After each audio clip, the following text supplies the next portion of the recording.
అన్నావు రుణమాఫీ చేయి నేను కూడా అనవచ్చు. మగాడివైతే రైతు భరోసా స్టార్ట్ చేయి 70 లక్షల రైతుల ఖాతాల్లో డబ్బులే నేను కూడా అడగవచ్చు.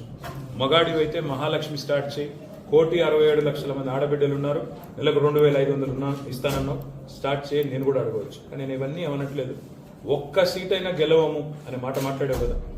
నీకు నిజంగానే దమ్ముంటే రేవంత్ రెడ్డి గారు, నేను సవాల్ చేస్తా ఉన్నా, నేను నా సిరిసిల్ల ఎమ్మెల్యే పదవికి రాజీనామా చేసి వస్తా.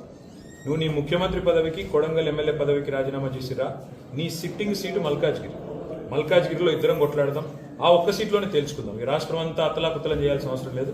ఆ ఒక్క సీట్లోనే నేను వస్తాను మా పార్టీ తరఫున, నీ తరఫున నువ్వు రా, నీ కాంగ్రెస్ పార్టీ తరఫున అక్కడ తప్పకుండా తేల్చుకుందాం. ఎందుకంటే ఒక్క సీటు గెలవను అని మాట్లాడుతున్నావు. మరి నీ మల్కాజ్గిరి పార్లమెంట్ సీట్లో అసలు ఎన్ని ఎమ్మెల్యేలు గెలిచింది కాంగ్రెస్ పార్టీ?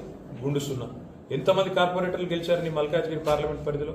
కాబట్టి గెలుపు ఓటములు అనే వాటిని పట్టుకొని దాన్ని ఎక్కువగా ఊహించుకొని తన శక్తి సామర్థ్యాలు తాను ఎక్కువగా ఊహించుకొని ఇవాళ మాట్లాడుతున్న రేవంత్ రెడ్డి గారికి నిజంగానే ధైర్యం ఉంటే, నిజంగానే దమ్ము ఉంటే, తెగువ ఉంటే నువ్వు రా, కొడంగల్ ఎమ్మెల్యే పదవికి రాజీనామా చేయి, ముఖ్యమంత్రి పదవికి రాజీనామా చేయి. మన మల్కాజ్గిరిలో నీ పార్టీ అభ్యర్థిగా నువ్వు రా, నేను కూడా నా ఎమ్మెల్యే పదవికి రాజీనామా చేసి నేను కూడా వస్తాను. అక్కడే తెచ్చుకుంటాను.